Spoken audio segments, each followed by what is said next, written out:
Lideramos el camino de la opinión pública y buscamos que la cultura del debate alcance consensos y soluciones a los problemas de nuestro país.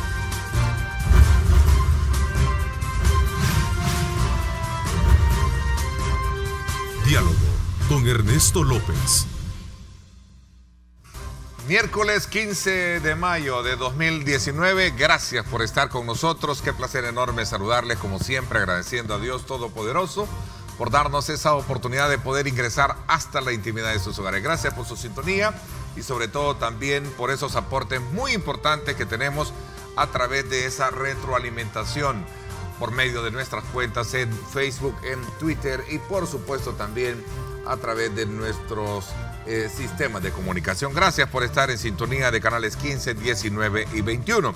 Hoy, miércoles, me acompaña el director regional de la empresa encuestadora Sid Gallup, Luis Haut, con quien vamos a conocer la más reciente investigación de campo que evalúa la salida del actual gobierno y mide también las expectativas de la población frente a la nueva administración del presidente Nayib Bukele y que asume el próximo 1 de junio. Luis, gracias por acompañarnos, qué gusto nuevamente tenerte acá en el programa. No, muchísimas gracias por tenernos aquí nuevamente, es un honor para nosotros. A ver, Luis, cuéntanos un poco con qué propósito Sid Gallup realiza esta nueva investigación de campo. Quizás para ir adentrándonos en esta materia y conocer después puntualmente la sintomatología que arroja la investigación. Cuéntanos un poco, una evaluación específica de lo que sería la situación de país, ¿no? Sí, en estos momentos, esta es la encuesta 107 que hacemos aquí en el país. Es parte de nuestro servicio periódico en la región latinoamericana, en 10 países del área, donde hacemos estudios cada 3 meses evaluando el sentimiento de la gente, los distintos problemas a los que se están enfrentando y las expectativas que se tienen con respecto a la situación que está sucediendo. Este estudio lo hicimos ahorita del 6 al 12 de mayo y utilizamos una muestra representativa de la población nacional, 1.200 personas adultas y distribuidas de acuerdo a cómo está el país. Una ficha técnica que me puede dar una proximidad real de lo que están ustedes consultando. Lo que nosotros buscamos es obtener con esta muestra el reflejo de la población adulta y de ahí que entrevistamos a las personas de 18 años y más de edad distribuidas de acuerdo al último censo. Utilizamos un margen de error del 95% para más o menos 3 puntos, lo que quiere decir que si hubiéramos entrevistado a toda la población, los resultados que hoy estaríamos discutiendo no cambiarían en más de este margen. Hay, digamos, aspectos medulares de la investigación, ¿sí? Hay distintos temas. El primer tema que tratamos en este caso es la situación por la que estamos atravesando, el rumbo que la gente percibe está teniendo el país. Y algo interesante que se da con el cambio de gobierno es que veníamos de un momento cuando la gente pensaba que la delincuencia estaba subiendo en una forma muy rápida, gran porcentaje de las personas consideraba que se iba subiendo muy rápido, y de ahí que 81% de la población consideraba que se iba por el rumbo equivocado. ¿Qué es esta lámina que tenemos en pantalla? ¿Sí? Observamos aquí, sí, a partir del 2015 veníamos en una percepción bastante negativa que cambia hoy con las expectativas hacia el nuevo gobierno. Vemos un impacto de 81 a 13 que estaba en septiembre del 2018. Hoy está ya el 56% de la gente considera que se avanza por el rumbo correcto. Hubo un cambio bastante hay un pico interesante ahí, ese 56%. Es congruente con las nuevas expectativas, un cambio de gobierno, una salida de la administración anterior y las expectativas hacia el futuro mandatario. Mira, Luis, ¿y por qué, y cuál es la experiencia o cuál ha sido la experiencia que se tiene a la hora de hacer estas investigaciones en un proceso de transición de gobierno? Obviamente la gente siempre te va a expresar, bueno, esperamos que este resuelva lo que este no pudo resolver, me da la impresión. Hay dos temas importantes en estos cambios. Cuando es el mismo gobierno el que continúa, o sea, más bien el mismo partido, generalmente las expectativas no varían tanto. Se espera mayor similitud, por ejemplo, un cambio de Francisco Flores a Tony Saca. La expectativa de mejora no es tan significativa cuando se da una transición entre un partido y uno de oposición.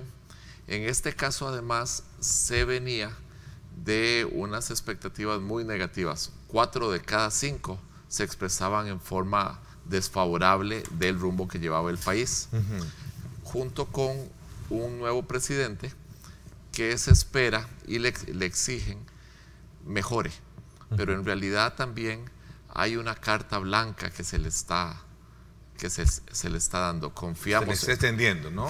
Confiamos en usted, confiamos en su gabinete y confiamos que no habrá más corrupción, que era parte de lo que percibían en a esta eso se le llama, no es un cheque en blanco que la población le ha dado. No es un cheque en blanco, es una confianza en el mandatario de que en usted estamos depositando nuestro poder, nuestras acciones, para que nos guíe en un rumbo mejor. Y de ahí es la pregunta que se utiliza internacionalmente: ¿por qué camino va el país? ¿Por el rumbo correcto o el rumbo equivocado? Que es la lámina que veíamos. La lámina que estábamos observando. Sánchez Serén nos llevó por 4 años. El primer año estuvo relativamente viendo a ver por dónde iba, y en los últimos 4 años la gente nos decía: vamos por un camino equivocado.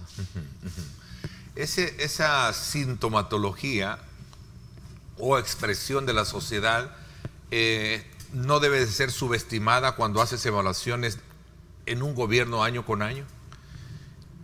Siempre es importante considerar el momento en el que se está dentro de la administración, dado que los primeros meses es más lo que se llama la luna de miel, a donde el pueblo está dándole la oportunidad al nuevo mandatario de que conozca sus funciones y empiece a actuar. No es la excepción, ni lo va a hacer este ni cualquier otro gobierno. Siempre la población va a dar ese tiempo, ese compás de reacción, me da la impresión, que es lo que me estás diciendo.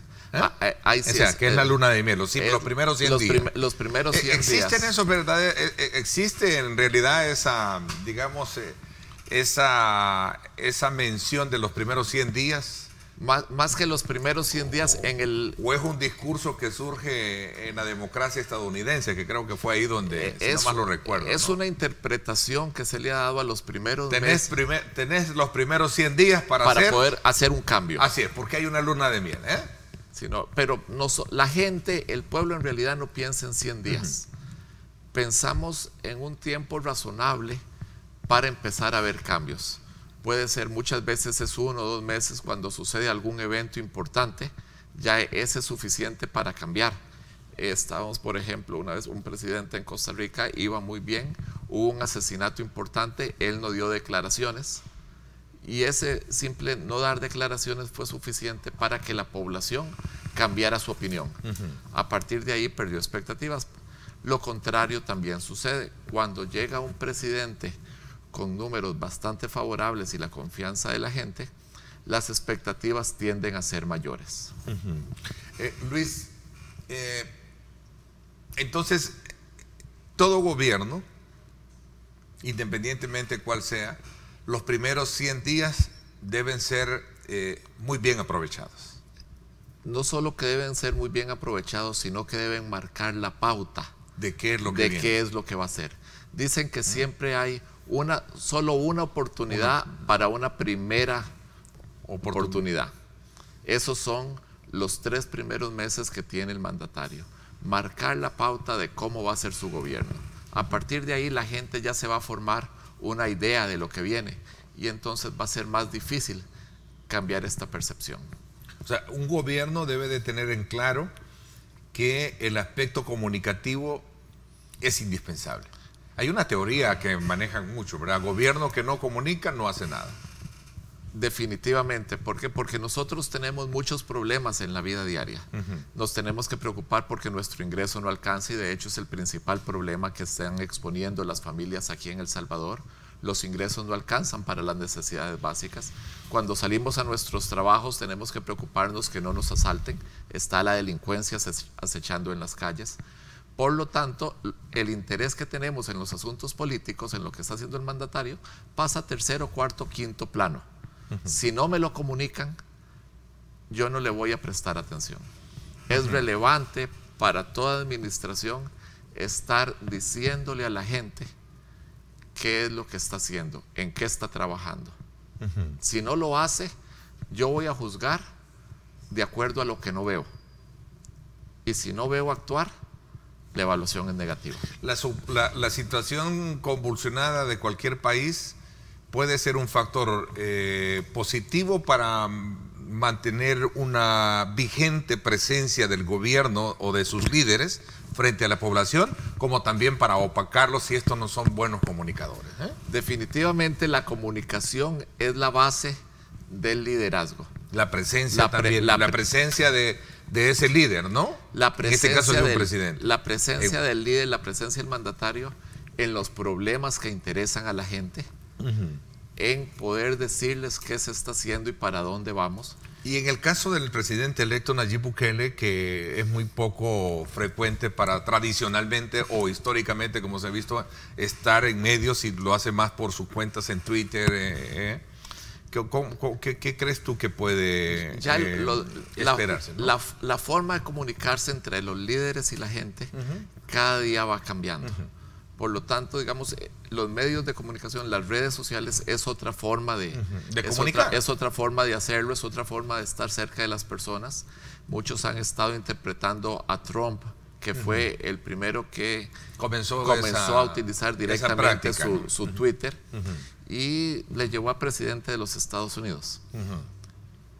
El caso del presidente electo Nayib Bukele también. El presidente electo Nayib Bukele, la gente muchas veces lo siente cercano. El hecho de le está hablando directamente a la gente por medio de su Twitter, por medio de su Facebook. Y esa es una forma a donde el pueblo considera le está liderando, siempre y cuando aquí lo importante es que esté comunicando. Si de un momento a otro desaparece de las redes, desaparece de los medios de comunicación, ahí la gente se va a sentir acéfala. No debe de dejar esos dos lados de acción, a tu criterio. Es como una especie de conclusión o recomendación para cualquier líder. Hablemos del líder para no herir susceptibilidad. Debe de tener presencia en medios tradicionales y también en redes sociales. Definitivamente hay que tener comunicación, medios tradicionales, redes sociales, pero debe estar de una u otra forma comunicando, hablando con la gente. Yo no quiero... Sí, porque la ausencia de un líder en momentos de apremio, en situaciones como las que en el país hemos tenido, resulta bien difícil concebirlas. Yo en lo particular te lo expresaba extra cámara, que cómo es posible que en su momento en el país estaba la matanza de familiares, de oficiales de policía, militares, y no había ningún líder que abrazara precisamente a esas familias, ¿verdad? Y lejos por el contrario, viniésemos a encontrar un tuit de solidaridad con el pueblo de Venezuela, con el gobierno de Venezuela, por la situación que estaba pasando, y la matanza acá, a mí eso me causó de verdad una frustración grande, lo digo públicamente, porque te lo expresaba a ti, ver que el gobierno de la República estaba más solidario con el gobierno por lo que estaba pasando allá del intento de golpe que tuvo el último. Y aquí la matanza por eso es que la comunicación, la relación debe ser en los temas que interesan a la gente. Cuando hay una matanza, cuando hay un hecho importante, y a mí me hablan de lo que sucede en otro país, definitivamente el líder no sabe comunicarse. Al final la comunicación hay alguien que expresa el mensaje y otra persona que lo recibe. Bueno, veamos entonces la primera parte que tiene que ver con ese tema de la tendencia en el rumbo del país. De acuerdo a los datos que tú tenías y nos mostrabas, es que la percepción cuando se hace esta investigación de campo, que fue hoy en mayo, ¿no? El 6 de mayo. Del 6 al 12 de mayo. Del 6 al 12 de mayo. la gente expresó que no sabía el rumbo que traía. ¿O sí? No es que no lo sabía, es peor aún, es que íbamos por el rumbo equivocado. O sea, así hay una cosa. Sí sé por dónde vamos y no es el rumbo correcto. A ver, a donde quiero llegar con la pregunta es, ¿qué es lo que realmente hace ver que la población perciba eso? ¿Por qué venir con un rumbo equivocado? Hay varios problemas que la gente nos está mencionando, se están incrementando. Cuando les preguntamos a nivel de país qué es lo más importante, nos dicen la dificultad que estamos teniendo con la delincuencia, con el crimen que se está incrementando. Al mismo tiempo, los ingresos, la economía, los problemas de salud, las calles, los servicios de agua, no están cumpliendo con las necesidades de la gente. Entonces, estamos teniendo mucho problema y vemos aquí la falta de empleo, la integridad ciudadana, la corrupción en el gobierno, y este último bastante relevante, dado que aprendimos a entender qué es corrupción. Hace unos años la gente decía, no importa que robe siempre y cuando haga. Ya la gente comprendió que la corrupción impide que las obras se realicen. Y por lo tanto, porque se percibía corrupción en el gobierno, en los distintos funcionarios, había falta de empleo, había inseguridad, el alto costo de la vida, y eso nos llevaba por un rumbo equivocado. Veíamos cada día más temor en las calles al montarnos en los buses y una falta de empleo bastante significativa, y en un alto porcentaje de los hogares había personas que estaban buscando trabajo y no lo encontraban. Entonces, estos son los parámetros que expresa la investigación: falta de empleo, inseguridad, corrupción en el gobierno, costo de la vida, falta hospitales y mala salud, como aquellos, digamos, muestrarios de que el rumbo del país está incierto. Incierto, ¿no? Y además vemos, en 1 de cada 4 hogares vive al menos una persona que ha sido asaltada o ha sufrido que es la siguiente lámina.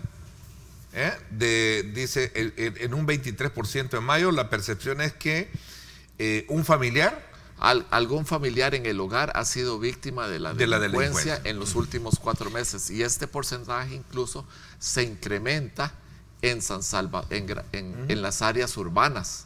Entonces, la delincuencia no es una percepción, es una realidad que estamos viviendo en el país. A ver, Luis, ¿es esto un componente vital para reconocer que es el reto más grande que va a tener el nuevo gobierno que afrontar, que atender? Definitivamente lo que es la seguridad es un reto inmediato. ¿Por qué? Porque todos, al salir de nuestras casas, hay un temor de que algo nos puede pasar, y estamos constantemente viendo detrás de nuestro hombro de que algo nos pueda suceder. Tengo la impresión que será uno de los puntos medulares a tratar. Definitivamente, cuando nosotros vemos los problemas del país, la inseguridad, la delincuencia, está de tú a tú con el tema económico. ¿Qué quiere decir? O sea, hay que tratarlo. Hay que exponerse, hay que atender, hay que tomar acciones. ¿Cuáles son las expectativas que tiene la población entonces, si lo vemos bajo ese indicador especialmente? En estos momentos el presidente Bukele tiene la confianza de la gente, y en la mayoría de los casos, casi en 2 de cada 3 casos, consideran que con el nuevo gobierno habrá cambios a positivo en el área de seguridad y en el área de costo de vida y situación económica de los hogares. ¿Bajo qué intención? Habrá un cambio, se percibe que se está rodeando de un gabinete que da la confianza a la gente, y algo muy importante es que no habrá corrupción, dice la gente. Ya vamos a hablar del tema. A ver, el tema de gabinete. Si este gabinete va a jugar un papel muy importante en poder llenar las expectativas del nuevo gobierno, ¿no? Sobre esa base de los factores que en algún momento hacen pensar a los salvadoreños hoy en día que veníamos por el rumbo equivocado. Vamos a corregir el problema de la inseguridad, vamos a corregir el problema de la falta de empleo, el tema de la corrupción, como bien lo dices, y el costo de la vida. Creo que está hilvanado al tema de... Va todo en línea. La gente percibe que con un cambio de personas liderada por alguien en el que la gente confía, se pueden dar estos cambios que ahorita el país necesita. Y de ahí entonces los distintos problemas, hay expectativas positivas en las que la gente está esperando un cambio que impacte directamente a sus familias. Luis, dice, la falta de empleo, porcentajes de hogares donde ha sido víctima de un familiar sobre la delincuencia, la situación económica de la familia en comparación con el año anterior. O sea, estos son indicadores que de alguna manera ya lo sabemos, sí. No solo porque lo vivimos en la práctica, sino porque cualquier encuesta te lo está diciendo, ¿no? Y algo importante también cuando vemos la situación económica de la familia con respecto al año anterior, es que en muchos casos la gente nos decía, vea, estoy igual que el año pasado, pero es que el año pasado ya los dineros no me alcanzaban, ya había el jefe del hogar no tenía empleo y hoy sigue sin tenerlo, ya no podía estar peor. Por ejemplo, aquí a mayo, el 51% dice que está igual. Igual que el año pasado. Igual que el año pasado. Pero tenés un 33% que te dice... Estoy peor. Estoy peor. Y es parte de lo que nos lleva al rumbo equivocado por el que nos dicen íbamos anteriormente. Ahora ya va a cambiar. Y un 16% que considera está mejor. Tiende a ser más que todo... ¿Quién es ese? ¿Quién es ese segmento que siempre...? Es más que todo una persona de nivel socioeconómico medio y alto. Ya tiene ingresos fijos. Generalmente vive en hogares a donde tienen una seguridad, ya sea en la colonia o en el mismo punto, que no se ven afectados por la economía del día a día. La evaluación de labores del presidente Sánchez Serén, para poder un poco coronar el efecto per se de esa apreciación que tiene la población, ese nivel de, digamos, de duda de que trajo y con la cual cierra esta investigación de que el país viene por el rumbo equivocado, y la evaluación del presidente. En estos momentos observamos, y la gran mayoría de las personas consideran que el trabajo realizado fue muy malo o malo durante esta administración. Y cuando hacemos un análisis a lo largo de estos 5 años, observamos un gráfico a donde está la tendencia. Que es la siguiente. Tendencia en el índice de evaluación de labores. Las labores, a donde el presidente Serén únicamente en sus primeros 3 meses, y vemos aquí la luna de miel, estuvo en niveles neutros con respecto a la evaluación que la gente hacía. A partir de ahí fueron siempre niveles negativos. Cuéntame, a ver, hace unos minutos hablábamos sobre el periodo de luna de miel. De luna de miel. ¿Se refleja en con ese pico experimental que tenemos entre lo que sería septiembre 14 y enero de 2015, sus primeros 6 meses? Los primeros 6 meses. Él tuvo... Es normal, es costumbre encontrarlo en un cambio de gobierno. Bueno, de hecho lo vimos al inicio de la presentación cuando se hacía la tendencia del rumbo del país, ¿no? Exactamente. Que la expectativa que tiene ahorita es el pico que representa según el 56%. Exactamente. Y aquí lo vemos. La diferencia es que Salvador Sánchez Serén no logró tener el impacto que se está viendo ahora, pero lo vemos en números positivos, algo que posterior a su luna de miel únicamente se han observado resultados críticos hacia la administración provenientes principalmente de la no solución de los principales problemas que se están viviendo en los hogares. Cuando les preguntamos de las distintas obras que han hecho, algo que se está observando en la población es la falta de comunicación de este gobierno y exactamente lo que estabas comentando. Si les preguntamos algún logro, la gente no nos sabe decir acciones que ha hecho positivas. Y fíjate que yo creo, Luis, en este análisis que estamos haciendo, y algunos amigos televidentes no me dejarán mentir, creo que el papel designado para el funcionario que representa la obra en el territorio del presidente o del gobierno debe de ser un gran comunicador.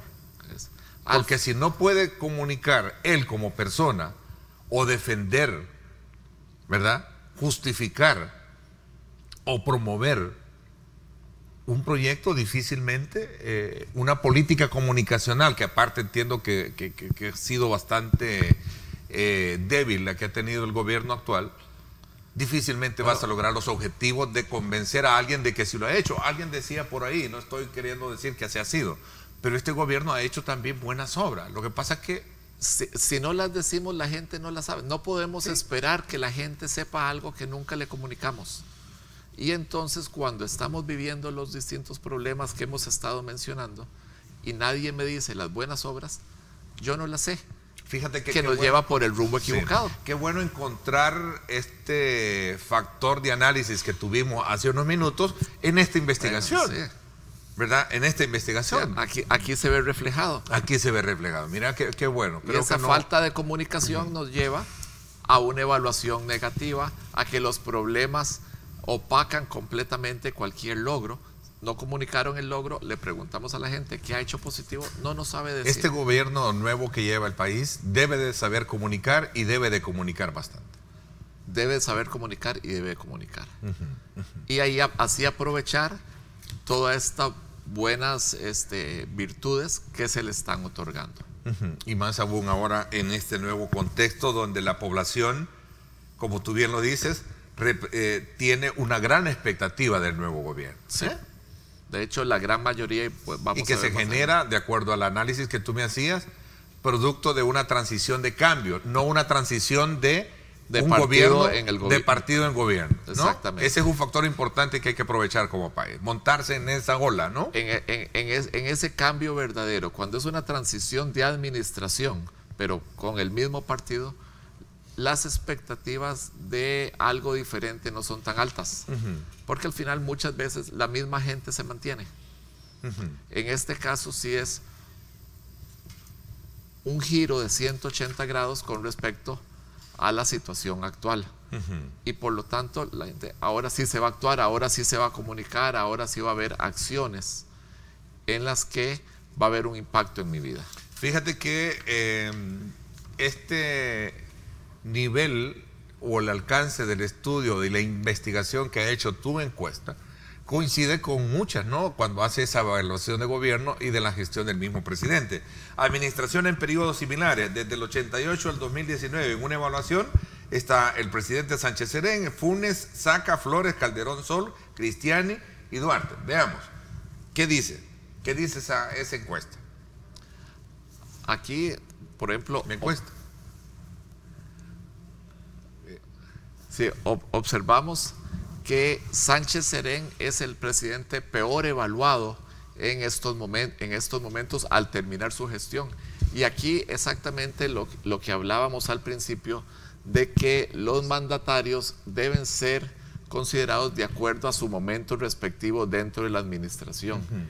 Vemos cómo los distintos presidentes en los últimos 30 años habían salido con resultados positivos. Y hoy es 35 negativo. Ups. Por ejemplo, el actual presidente, el que concluye su periodo, tiene 35 negativo. Por ejemplo, y comparémoslo con Alfredo Cristiani o con Francisco Flores. ¿Quién le seguía? Le seguiría después Napoleón Duarte, que salió con 12. Y por el contrario, Alfredo Cristiani y Francisco Flores salieron con 48 positivos. Una gran diferencia. O sea, si hacemos los mejor evaluados con los que terminan su periodo fueron Freddy Cristiani y Francisco Flores. ¿Sí? Así es. ¿Y seguido de Calderón Sol?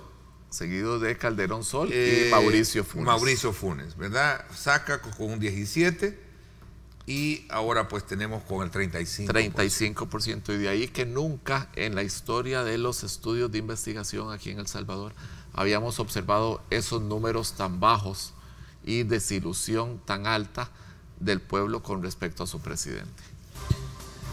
Bueno, voy a hacer una pausa comercial. Cuando regresemos, bueno, hablemos entonces de qué dice esta investigación de Sid Gallup con respecto a la expectativa que tiene la población de cara al nuevo gobierno. ¿Sí? Sí. Hagamos entonces un ensayo de lo que nos va a llevar a comprender qué espera la gente del nuevo gobierno. Todavía tenemos más material que analizar. Es importante que usted participe. Quiero invitarlos también a que me acompañen a hacer análisis pertinentes sobre estos y otros temas esta tarde, noche, en la que desde luego podamos conocer temas de país, ¿verdad? Así es que queremos invitarlos a que no se pierda En Directo con Ernesto López Radio, hoy a las 6 de la tarde, ¿verdad? El análisis y el debate político semanal, 6 de la tarde, por 107.7 Fuego, estación del Grupo Radial Megavisión. Ahí está, nuestros amigos Paul Steiner, Julio Valdivieso, Carlos Araujo, colocando siempre los diferentes ángulos del análisis puntual de los temas, los diferentes pensamientos recogidos para que usted construya su propia lectura. Temas de país, hoy, 6 de la tarde, En Directo con Ernesto López Radio por 107.7 Fuego, estación del Grupo Radial Megavisión. Ahí los esperamos con Astrid Dávalos. Vamos a la pausa. Este es el informe del tráfico desde el Megadrón. Gracias a Seguros del Pacífico. Seguros del Pacífico te ofrece full cover y cero deducible en tu seguro de vehículo. Para más información, llama al 2283-0800 o contacte a su asesor de seguros. Vámonos entonces a conocer cómo está algún sector de nuestras calles. Interesante esta imagen desde el sector del aeropuerto, de la carretera del aeropuerto hacia San Salvador. Vamos a adentrarnos a la capital en el sector de Jardines del Recuerdo. Allá está Jardines del Recuerdo, para que usted vea que hay una carga bastante fuerte vehicular en este ingreso en el sector de la autopista de Comalapa, ¿verdad? Hacia San Salvador, yendo hacia el Jaguar. Tome en consideración usted esta imagen. Así está el informe. Este es el informe del tráfico desde el Megadrón. Gracias a Seguros del Pacífico. Seguros del Pacífico te ofrece full cover y cero deducible en tu seguro de vehículo. Para más información, llama al 2283-0800 o contacte a su asesor de seguros.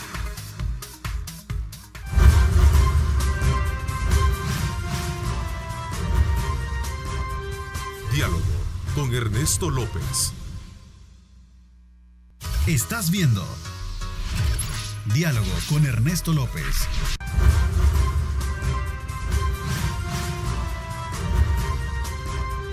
Diálogo con Ernesto López. Bueno, gracias nuevamente para a quienes están participando, enviándonos sus comentarios. Qué bueno, participen, háganlo. Es bueno que aprovechemos la presencia de Luis Jau, que es el responsable regional de Sid Gallup, para poder formularle las preguntas o comentarios. Recuerde, diálogo 21, @Neto López Radio. Son las dos cuentas en Twitter para que inmediato nos haga la pregunta y nosotros se la vamos a aprovechar estos minutos que nos quedan para trasladársela. A ver, Luis, veamos. En el método de evaluación de los presidentes ya habíamos hablado sobre la, digamos, calificación, que es una de las más bajas que recibe. Es la más baja que recibe un mandatario al cierre de su gestión en la historia última de las 4 décadas de nuestro país. Exactamente. De las 3 décadas, ¿no? Así ¿Sí? es. Opinión sobre la forma en la que estará el país al finalizar la administración Sánchez Serén, que creo que ya lo hemos hablado. Y mira, aquí veo una lámina que tiene que ver con imagen de personalidades evaluadas. En esta es interesante el cómo vemos las distintas figuras Y para cerrar con Sánchez Serén, Okay. en el 2015 él tenía aquí 50% de opiniones positivas, vemos en ese cuadro que nos exponías. En el anterior. 50, Vamos a ver el anterior. sí, en este que tenemos en pantalla. El 50% de opiniones favorables, y hoy al finalizar su gestión llegó a 27%. O sea, le tomó 5 años de gestión perder la imagen positiva que tenía, y hoy el 68% opina de manera desfavorable de él. Algo interesante es Norman Quijano también, que prácticamente tiene la misma popularidad del presidente Sánchez Serén. En mayo del 2018, 41% opinaba favorable de él. Hoy es únicamente el 21,71% expresándose negativo. Mucho de esto son las distintas discusiones que... ¿Qué le impactó al doctor Quijano? El haberse estado contrariando, polemizando con el presidente electo. Hay una regla muy importante en la política, y es: uno no se pelea con alguien más grande. Eso lo dijo el arte de la guerra hace ya 3000 años, cuando el ejército de enfrente es muchísimo más poderoso. Uno evita los encuentros. Norman Quijano quiso discutir con el presidente electo durante la luna de miel. Un error grande de la historia de la guerra. ¿Cómo se llama? De estrategias de guerra. El arte de la guerra. El arte de la arte de la guerra. Ahí vemos entonces a Norman Quijano le tomó 3 meses destruir su imagen al estar discutiendo con el presidente electo. Le impactó muchísimo. Vamos a ver. Vemos con una imagen desfavorable del 71%. Así es. Similar a lo que tiene el presidente Sánchez Serén. Mira, qué curioso acá. Tenemos al presidente electo con una imagen favorable del 76%, una desfavorable bien mínima de 14%, ¿no? Sí. Pero tenés a un Ernesto Mason con un 42%. O sea, Ernesto Mason, alcalde de San Salvador, y el presidente electo son los que están mejor evaluados acá. Son los 2 funcionarios de puestos de elección popular más altos aquí en el país, los 2 con una imagen relativamente bastante positiva. Vemos a Ernesto Mason, que supera claramente a lo que es Carlos Calleja, Norman Quijano, a donde le convierte en realidad el líder del partido Arena, y al mismo tiempo a Nayib Bukele con el 76% de opiniones favorables. Vemos, es el nivel más alto que ha tenido desde que se le está evaluando. Había llegado al 73 en el 2016, hoy está en el 76. Ernesto Mason, cuando también vemos lo que es en San Salvador, él tiende a ser aún así más popular. Y lo que conversábamos, Norman Quijano le tomó 2 meses destruir su imagen al enfrentarse al presidente. ¿Qué criterios ocupa Sid Gallup? Esta es una pregunta que sin duda alguna se le está haciendo por los nombres que hay. ¿Qué criterios ocupa para meterlos a esa evaluación, a esta persona? Sí. Porque ahí está también Diego de Holguín, Julio Olivo, que es el presidente del Tribunal Supremo Electoral. Sí, o sea, ¿qué criterios? ¿O es discrecionales? Nosotros, previo a realizar el estudio, consultamos con distintas personas que están en la academia, en organizaciones, sobre las líderes a evaluar que están en estos momentos en la opinión pública. Con respecto a Diego de Holguín, queríamos ver un poco de la historia aquí en el país. Y si la gente lo conocía, sabía quién era. Nos dimos cuenta que no se sabe. Es muy poco se conoce que fue alcalde. Fue alcalde y que fue el primer alcalde, la gente no conoce. Y Diego Julio Olivo venía a determinar todo un proceso de elección, ¿no? electoral, a donde entonces teóricamente tenía que ser bastante conocido. Queríamos ver el impacto, pero aquí algo importante que nos lleva a lo que estabas mencionando anteriormente. Si no se comunica su nombre, la gente no lo conoce. Ok. Veamos entonces la siguiente lámina. Vámonos a ver los partidos políticos, ¿eh? Dice, partido de preferencia. Histórico de preferencia de partidos también, ¿eh? Vemos aquí como el FMLN tiene apenas un 7% de preferencias. Posterior a este gobierno, impacta directamente las simpatías hacia la agrupación que llevó a Sánchez Serén. Y al mismo tiempo, Arena también sale bastante afectado de la elección, llegando a un 14%. Y lo vemos en el siguiente gráfico que tenemos de las tendencias, a donde observamos cómo ya a lo largo de estos años el FMLN, que tuvo 40% en época de Mauricio Funes y con la elección, cae hoy al 7%. Va a ser difícil recuperar todo este periodo. Al mismo tiempo, Arena en el 2011 estaba en sus puntos máximos, hoy tiene un 14%. Ha salido una nueva agrupación, lo que es Nuevas Ideas, y el reto está en la nueva administración en ver si logra crear un buen gobierno, comunicar un buen gobierno, y al mismo tiempo surgen nuevos líderes que logren mantener el partido. Nayib Bukele solo va a ser difícil mantener Nuevas Ideas, y especialmente que para la gran mayoría de la población Nuevas Ideas es Nayib Bukele. ¿Dónde queda Gana ahí? Gana, en realidad ya la gente lo está viendo. Gana en estos momentos, hay un 5% de la población que menciona a Gana, pero cuando entramos a conversar más a fondo con la opinión pública, lo que nos está diciendo y lo que estamos observando es que ya Ganas y Nuevas Ideas es lo mismo. La gente no diferencia el Gana anterior, que pensamos que participó como parte de Unidad en la elección. En las elecciones anteriores ya en realidad no existe para efectos Fíjate de la que población. Me dice José Carlos Mejía aquí, comparar peras con manzanas solo dejan en evidencia lo tendencioso de estas encuestas, dice. Tal pareciera una coronación del nuevo orden político de parte de Sid Gallup. Es lo que hablábamos al principio.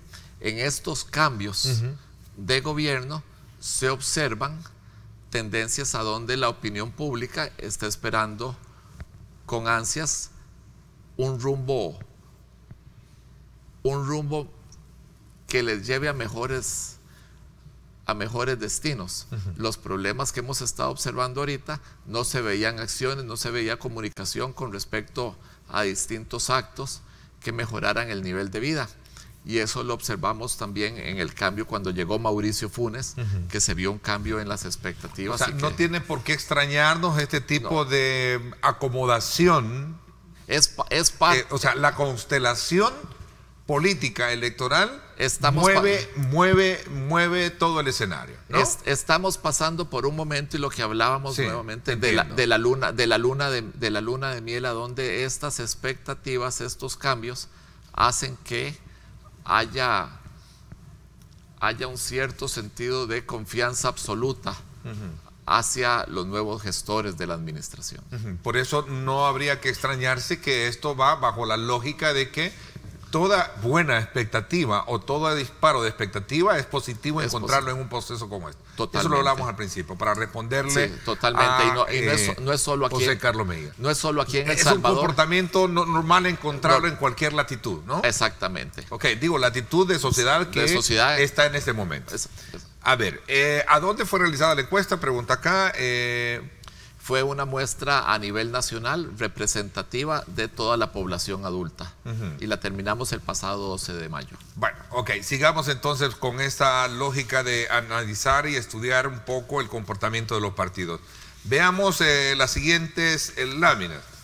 Dice porcentaje me están pidiendo una pausa. ¿Nos vamos a la pausa y regresamos entonces? No. Bueno, sigamos entonces. Me dice opinión del gobierno de Nayib Bukele, lo que viene por delante. Creo que es la que tenemos, porcentaje con mucho algo de interés en asuntos políticos del país. Esto es bien interesante. ¿Cuánto quedó interesada la población en política? Vemos aquí, de parte de la coyuntura actual que comentábamos de los cambios de gobierno, conforme se van acercando las elecciones, por supuesto que la población se va interesando cada día más en los asuntos políticos y en lo que está sucediendo con respecto a los distintos candidatos y los partidos en la elección. Pero una vez que pasa la elección, ya se elige nuevo presidente, los problemas del país, las necesidades económicas vuelven a tomar prioridad en las discusiones de la casa. Y vemos cómo hoy ya disminuye considerablemente el interés en los asuntos políticos con respecto a enero pasado, previo a los comicios. Mira, opinión del gobierno, voy a correr en el tiempo porque ya me quedan apenas 2 minutos.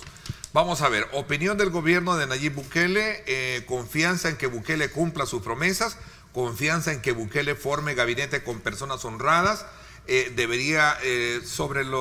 opinión sobre lo que Nayib Bukele debería hacer primero. Creo que es importante esto, corramos en el tiempo. Veamos. Opinión del gobierno de Nayib Bukele. Bueno, ¿qué dice la población? Definitivamente hay grandes expectativas y es en estos momentos prácticamente nula la oposición que hay clara hacia la nueva administración. Se han comunicado que se van a hacer acciones, de ahí parte incluso de las discusiones entre Norman Quijano y Nayib Bukele, que le causaron el impacto negativo al doctor Quijano. ¿Y qué se espera de la nueva administración? Crear trabajos, disminuir la delincuencia y gobernar con un gabinete honesto que lleve a tener un impacto favorable en lo que es la ahí está, elección. Vamos a ver, la confianza en que Bukele forme gabinete con personas honradas. Vamos a ver, lo podemos dejar, están moviendo, vamos a ver, ahí está. ¿Podemos mostrarlo? Ahí está. Dice. ¿Qué dice esta? Poco más de la mitad de los salvadoreños consideran que Nayib Bukele va a formar un gabinete capaz y de gente honrada. Y recordemos que parte del problema que se percibe hoy en el país es un nivel de corrupción muy alto que está impidiendo solucionar las verdaderas necesidades que se viven en el hogar.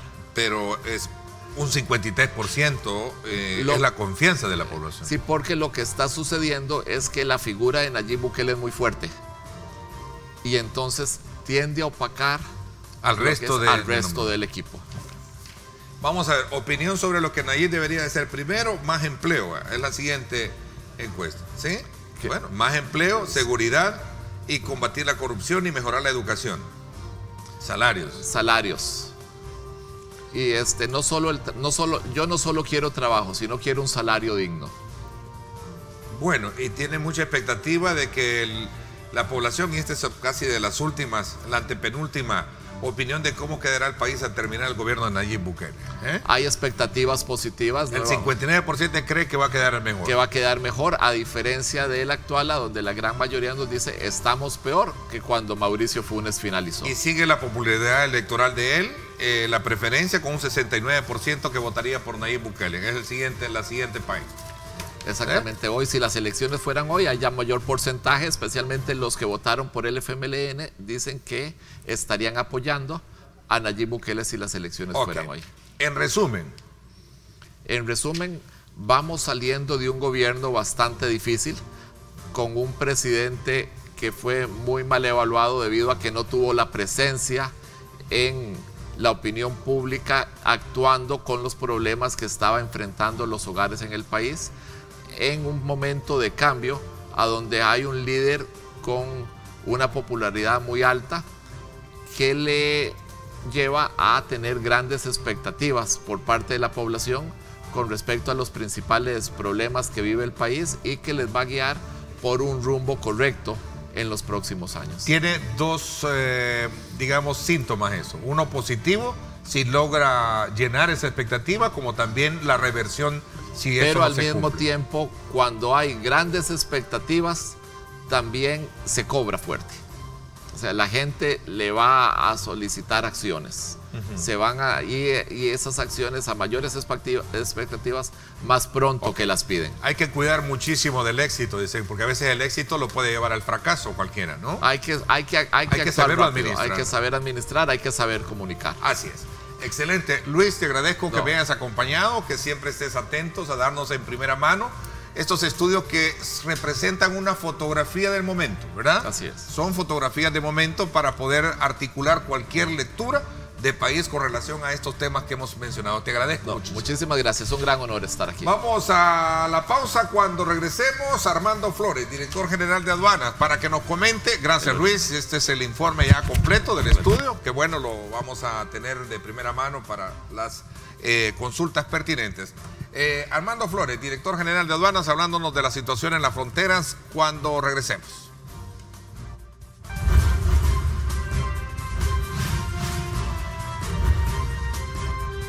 Diálogo con Ernesto López. Estás viendo Diálogo con Ernesto López.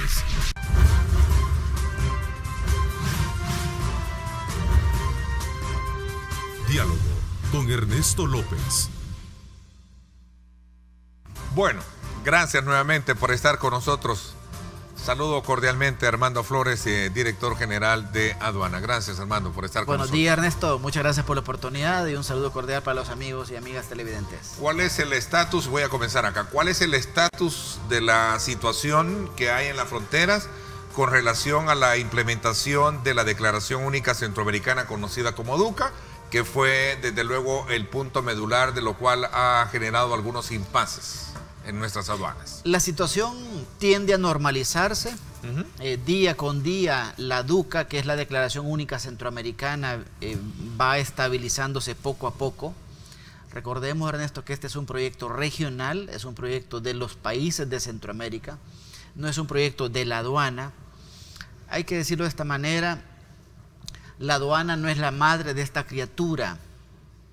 Esta criatura es un parto regional en donde la SIECA, la Secretaría de Integración Económica Centroamericana, ha tenido un rol activo como gestor, como coordinador estratégico y como aliados, como socios de este proyecto regional, las 6 aduanas de Centroamérica, más por lo menos 6 ventanillas únicas de comercio exterior. Entonces estamos hablando de un proyecto en donde hay 13 actores por lo menos. La aduana salvadoreña es uno de ellos. Y yo creo que siempre es bueno que cuando hay dificultades alguien explique qué ha pasado, porque nosotros no somos de las personas que cuando hay dificultades escabullimos o nos escondemos, sino que creo que la ciudadanía merece explicación de qué es lo que ha sucedido en este caso con un proyecto regional. Dicho eso, Ernesto, la aduana viene modernizándose. Con mi gestión hemos dado pasos estratégicos. Por ejemplo, hemos implementado la aduana sin papeles, algo que pocos países de Centroamérica tienen. Te comento, cuando yo llegué hace 22 meses, me encontré con una aduana de papeles. 18 millones de papeles al año, 18 millones de páginas al año, Ernesto, produce la aduana con su tramitología. 18 millones de páginas al año. Esa es la vieja aduana. Cuando yo llegué, le puse empeño a la idea de poner la aduana, empujar a la aduana al siglo XXI, y por eso trabajé con la aduana sin papeles. Quiero decirte que hemos logrado éxito en Acajutla. Todas las importaciones que vienen al país a través de Acajutla, que es el 30% de las importaciones nacionales, son procesadas con aduanas sin papeles. El gran cambio ha significado, Ernesto, que de 19 pasos que había antes, ahora son 10 para hacer la importación. Y el tiempo de despacho en promedio se ha disminuido 42%. Es altísimo y es beneficioso. Esa es, digamos, nuestra contribución a la mejora. Regresemos al DUCA. Y nos encontramos con este proyecto regional. Regresemos al DUCA. Sí, y nos encontramos con este proyecto regional que significa, Ernesto, la complejidad para estos paisitos, digo, porque en el mundo esto funciona normalmente, pero la complejidad para estos países de Centroamérica es que debe existir óptima transmisión electrónica de información que ampara la declaración de mercancías. O sea, ese es el supuesto, una óptima transmisión electrónica. Y te lo pongo en ejemplo. A ver, si una empresa va a exportar en El Salvador, el flujo es así, mira. Una empresa exporta, ingresa al sitio web del Banco Central, al CIEX. Ahí la ventanilla única del Banco Central envía la información a la aduana salvadoreña. La aduana le envía a la Secretaría de Integración Económica Centroamericana, la SIECA, y la SIECA lo envía a la aduana de destino.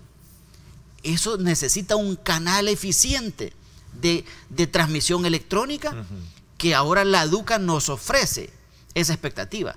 El problema es que ese canal nuevo, que es la DUCA, tiene algunos inconvenientes iniciales y ha afectado esa transmisión electrónica. ¿Cuáles son esos inconvenientes? ¿Es, digamos, la capacidad electrónica en la transmisión de datos?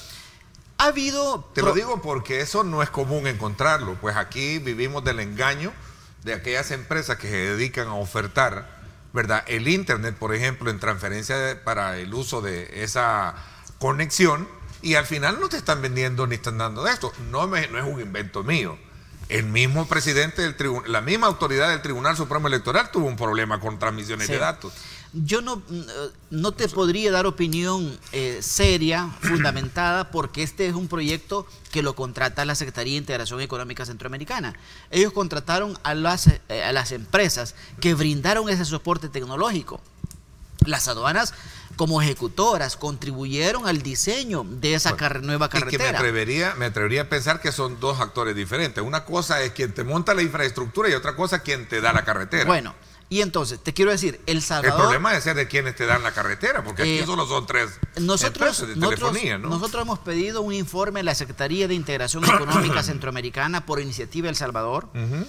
Hoy esperamos recibir ese informe porque tenemos una reunión virtual de los directores de aduana esta mañana. Y esperamos que esa información ayude a aclarar estos incidentes, Ernesto. Lo importante, que hay que decirlo francamente, es que la aduana del Salvador estaba lista. Pero yo no estoy seguro que las aduanas vecinas estaban listas. Entonces, si este es un sistema de transmisión electrónica, ya te expliqué, cuando es una exportación, sale del Banco Central, pasa por la aduana, va a la SIECA y luego va a la aduana destino, en Panamá, en Guatemala, en Honduras, en Nicaragua. Y si no es óptimo ese canal, en algún lado se queda la información. Aunque nosotros estábamos listos, porque sí estábamos listos, obviamente que se interrumpe, se afecta ese sistema de transmisión electrónica. En todo caso, quiero decir, la SIECA y las aduanas estamos trabajando para ir sacando esos clavitos. El comercio no se ha parado, Ernesto. El comercio ha continuado con menor velocidad, sin duda, pero el comercio ha continuado. La región ha sido afectada, yo no tengo ninguna duda de eso. Yo no voy a venir a tapar el sol con un dedo. El comercio regional ha sido afectado con este proyecto, pero esperamos que pronto pueda resolverse en beneficio del comercio de la región. Pero tu apreciación es que no es un problema nuestro, es un problema de allá afuera, porque la interconexión no depende solo de tu persona. En este caso del Salvador como aduana, ¿no? Bueno, tan listos estábamos, Ernesto, que nosotros empezamos con la DUCA el 25 de abril, pues. Así te lo digo. Imagínate, fue la primera aduana de Centroamérica que empezó a implementar la DUCA con la DUCA D, que es para mercancía fuera de Centroamérica. Entonces, estábamos tan seguros, El Salvador, te estoy diciendo, de que este proyecto iba a caminar bien, que empezamos antes. El problema, lo reitero, es que no se trata de un problema en el país, es un tema regional. Y si cuando se envía una información a un país, el emisor, El Salvador, emite esa información, el receptor no está listo o el canal tiene intermitencia, pues ahí tenemos un problema que al final repercute en lentitud en el despacho en estos primeros días de implementación de la DUCA. Yo quiero decirte que nosotros hemos hecho un gran esfuerzo de empujar proyectos de modernización de la aduana. Por ejemplo, tú lo sabes muy bien, el aeropuerto. Teníamos el viejo semáforo, ¿te recuerdas? Solo cierro con esto. Las pérdidas, de acuerdo al sector, por ejemplo, el caso de don Eduardo Calle, son cuantiosas. ¿Quién repara todo ese daño? Bueno, yo dije antes, este es un proyecto regional que tiene implicaciones regionales. Yo estoy consciente que la afectación ha sido al comercio regional. Y me parece que lo importante es que la Secretaría de Integración Económica Centroamericana y las aduanas le respondan a la región. Yo no tengo ningún inconveniente, he estado compareciendo, dando nuestro análisis, dando nuestro informe. Nos parece que es importante que los distintos actores de la vida nacional tengan información de cómo la aduana viene trabajando. De hecho, Ernesto, previendo este cambio, nosotros, fíjate, antes del 7 de mayo, hicimos intensas capacitaciones con el sector privado, intensas.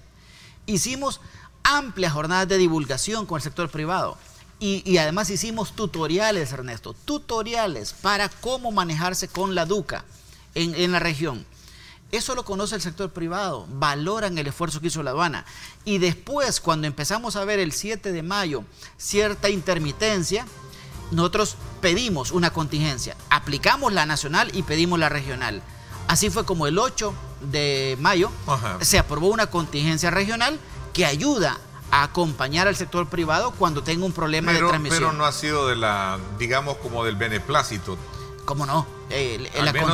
Al menos en la información que recogemos se muestra que todavía persisten los problemas pese a ese plan. No, lo que pasa es que la contingencia es un plan de emergencia que acompaña al empresario. Cuando tiene un problema, el CIEX El Salvador y la aduana estamos de la mano recibiendo el reclamo y dándole respuesta al reclamo. Hablemos de eso cuando regresemos. Voy a hacer una pausa. Gracias por estar con nosotros. Gracias por estar enviando sus comentarios.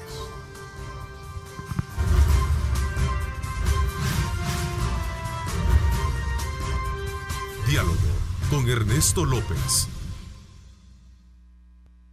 Estás viendo Diálogo con Ernesto López.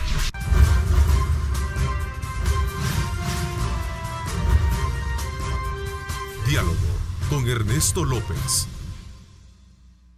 Gracias nuevamente por estar con nosotros. A ver, para este día el secretario general del CIECA, ¿sí? La Secretaría del CIECA, ha convocado al comité aduanero, ¿no? Así es. A una reunión a las 9 de la mañana. A petición nuestra. El Salvador, Ernesto, conociendo y siendo consecuente con el análisis de la problemática, una problemática regional que no ha sido provocada por la aduana de El Salvador, enviamos ayer una nota al secretario pidiendo una reunión de emergencia del comité de directores de aduana, en donde esperamos tener un informe de la CIECA de cómo avanza la situación y en particular ver el caso de la DUCA-T, que es la DUCA de tránsitos.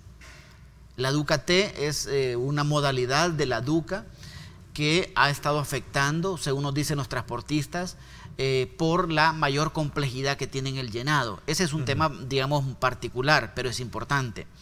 Nosotros entendemos ese reclamo y por eso pedimos a la CIECA que se convocara al comité aduanero y nos reuniremos este día.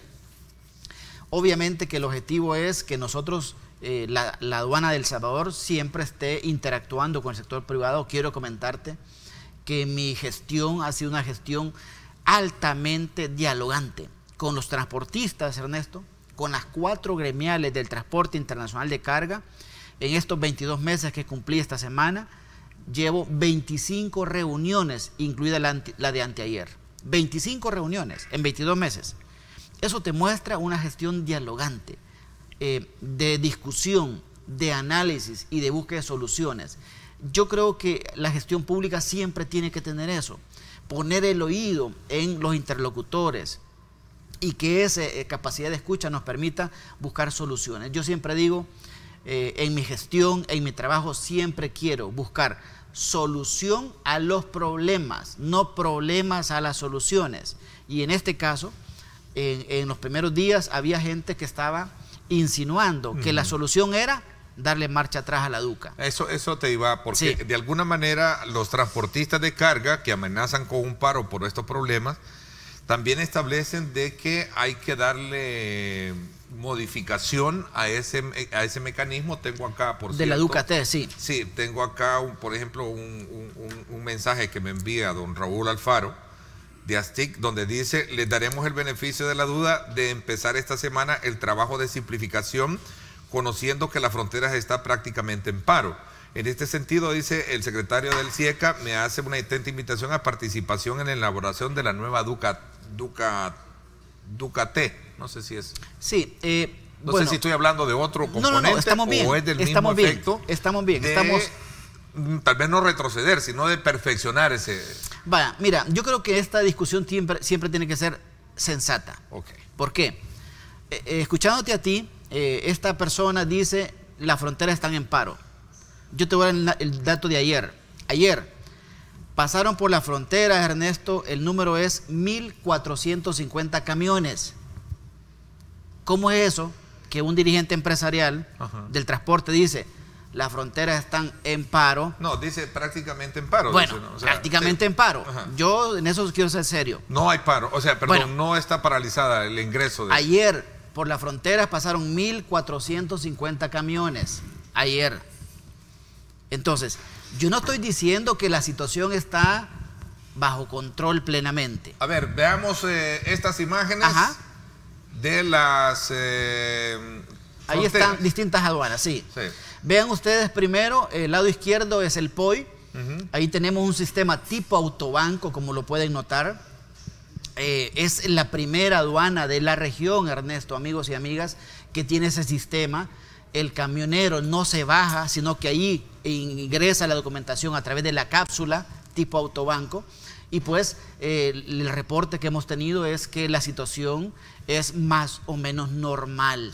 Vean siguiente la Achadura, que es el que está en el lado todas estas son imágenes en vivo. En vivo, así es. La Achadura, ahí está. Por un lado es la salida, o más bien el ingreso a El Salvador, el domo El Salvador, y el otro es el ingreso desde Guatemala. Y en fin, tenemos monitoreo permanente. Yo no estoy diciendo que la situación está plenamente controlada. Lo que digo es que la DUCA está progresivamente estabilizándose y estamos trabajando fuertemente para atender cualquier problemática. Insisto, la DUCA no es un proyecto de El Salvador. La DUCA es un proyecto regional. La aduana no es la madre de la DUCA se gestó regionalmente y por supuesto que la solución tiene que ser regional. En esto, Ernesto, dado este proceso de solución, yo confío que la reunión de ahora de los directores de aduana nos va a ayudar a ir gestionando mejores soluciones, y también la reunión de mañana, en donde estarán los ministros de Economía de Centroamérica y los directores de aduana tomándole el pulso a la situación. Okay. Interesante. Me voy a una pausa. Cuando regrese, háblame un poco entonces de el cierre de la actividad que corresponde a este ejercicio de gobierno, la transición y de aquellos aspectos positivos que sin duda alguna se han hecho y que ahora resta por hacer. Decía por acá también el doctor Rafael Lorenzana, nos decía, Ernesto, ese problema de la aduana es grueso, dice, mucha tramitología, incompetencia, todo se ha complicado más en este nuevo gobierno. Hablemos de eso, vamos a ver si es cierto. Vamos a hablar de eso cuando regresemos. Vamos a la pausa.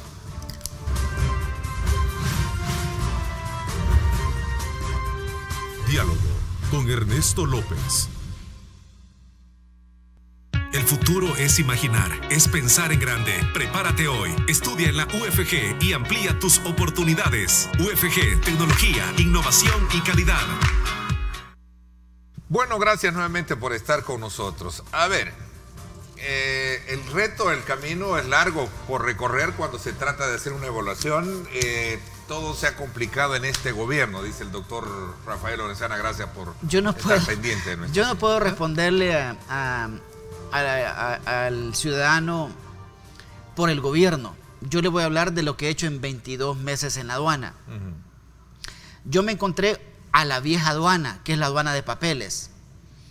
En este periodo y a partir de noviembre del año pasado pusimos en marcha aduana sin papeles. Si el ciudadano quiere conocer, pues con mucho gusto le enviamos información. Los números son claros.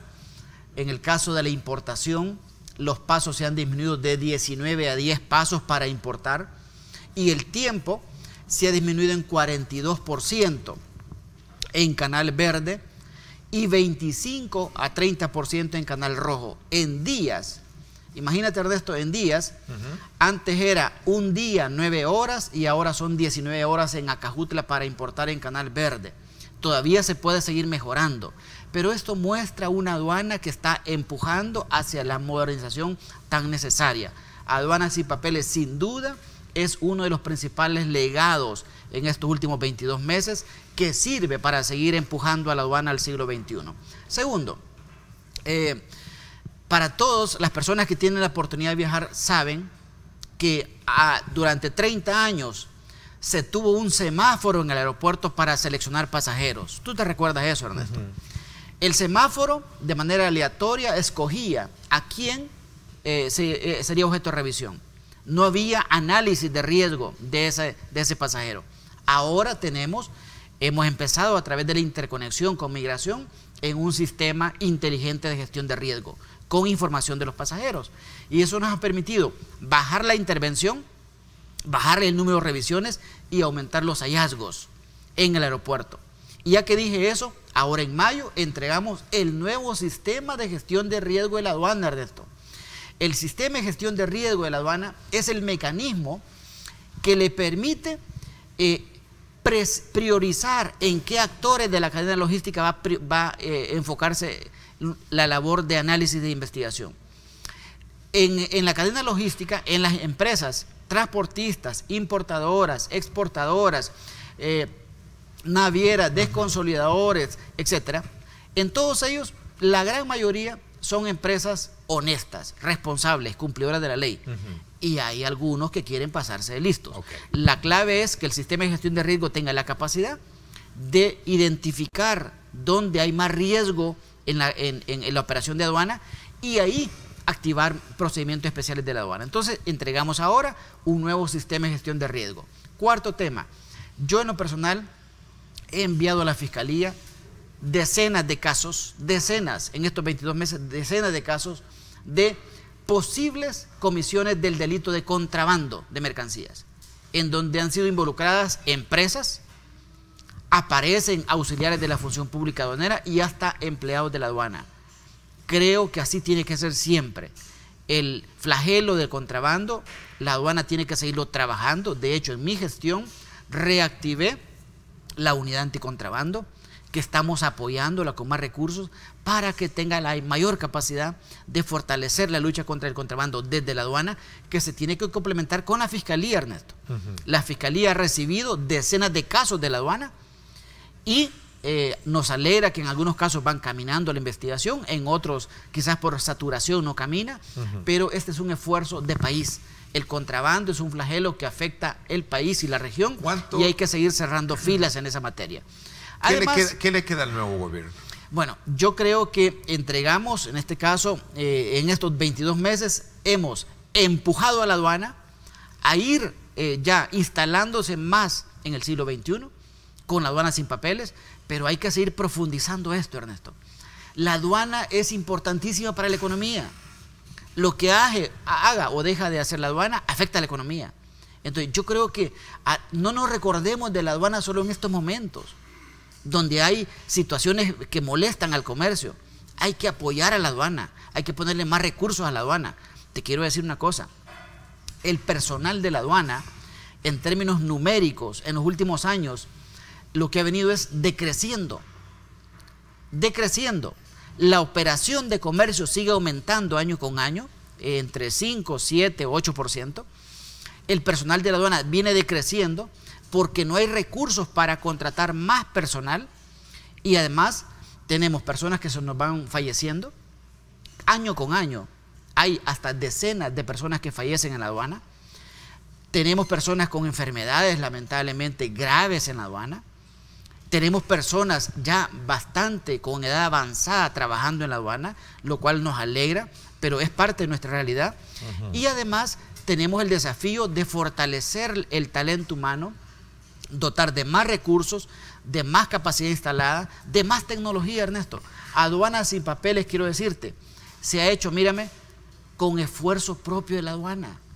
Y estamos a la espera de que por fin, después de muchísimo tiempo, tengamos un apoyo de Fomilenio con una cooperación internacional para fortalecer aduanas sin papeles en El Salvador. Yo confío que esa gestión que se relaciona con una contratación internacional pronto tendrá éxito y nos ayudará a trabajar en este objetivo de modernizar la aduana.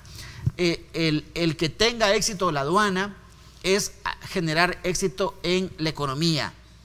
El fracaso de la aduana es que fracase la economía. Yo les he dicho esto a los empresarios siempre. Miren, ustedes quieren que la aduana fracase, ya sabemos lo que eso genera. O queremos que tenga éxito, apoyémosla. Y por eso, Ernesto, en esta gestión como señales de cambio, también yo he trabajado en crear comités de usuarios. ¿Te imaginas tú?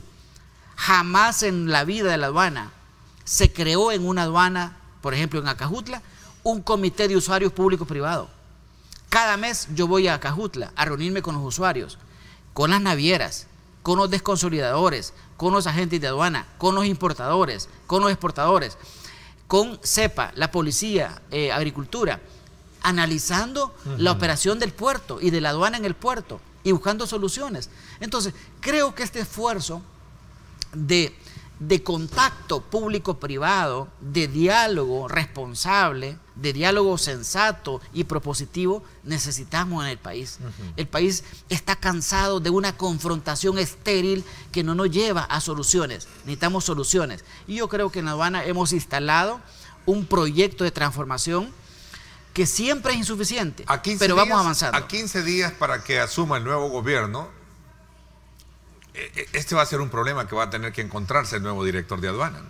Bueno, y además la oportunidad, porque yo no te estoy diciendo... Hablo del DUCA, ¿no?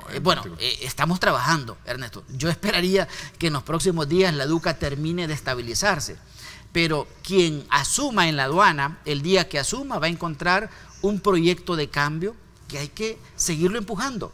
Yo creo que el problema... Bueno, yo he escuchado, por ejemplo, generadores de opinión que hablan pestes de la aduana, incluso algunos de ellos estuvieron trabajando en la aduana. Mi pregunta es, ¿cómo es que hace 20 años ofrecieron aduanas sin papeles y no hicieron nada? Hace 20 años, Ernesto. Y yo en 22 meses logré instalar un proyecto de transformación que sin duda es importante apoyarlo, potenciarlo y multiplicarlo. Por cierto, algo que no he dicho ahora, es que la DUCA, que es el proyecto regional, en el país resortea con aduanas sin papeles. Es decir, ahora te puedo decir, esas operaciones que estamos haciendo del 7 de mayo a la fecha, no solo son con la DUCA como instrumento regional, sino que también son con aduanas sin papeles. Que yo les digo a los empresarios, ustedes tienen la posibilidad de usar la autopista, que es aduana sin papeles, menos trámite, menos tiempo, o irse por calle vieja. ¿Ha habido alguna comisión de transición del nuevo gobierno que se ha reunido con ustedes para ver qué queda, cómo queda? Yo hasta este momento no tengo ningún contacto con personeros del nuevo gobierno y por supuesto que estamos listos para informar de lo que hemos hecho, informar de los planes que hay en la aduana, porque en esto, Ernesto, las instituciones son permanentes. Las instituciones son permanentes y hay que hacer un esfuerzo de que las cosas buenas que se vienen haciendo, darle más agilidad, darle más profundidad. Eso ayuda para que el país avance más rápido. De lo contrario, vamos a seguir dándole vueltas al círculo vicioso de rehacer, de reinventar y a veces hasta de inventar el agua tibia que ya está inventada. Ok, Armando, en honor al beneficio que debe de tener el tema de la modernización, ¿verdad? Y la facilitación de trámites aduanales para mejorar la economía, el flujo comercial, pues el mejor de los éxitos para que logre compaginarse esos problemas que hay para la tramitología. Te agradezco muchísimo que nos hayas acompañado y por supuesto vamos a estar muy atentos de esta situación. Gracias. Muchas gracias, Ernesto, a las órdenes y buenos días a los amigos y amigas televidentes. Gracias por mi parte, esto es todo por hoy, los espero en radio hoy. Análisis político, debate semanal en radio, hoy a las 6 de la tarde en directo con Ernesto López Radio. No se lo pierda, por 107.7 Fuego, estación del Grupo Radial Megavisión. Gracias, pásenla bien y como siempre recuerden lo más importante, amar a Dios sobre todas las cosas. Lideramos el camino de la opinión pública y buscamos que la cultura del debate alcance consensos y soluciones a los problemas de nuestro país.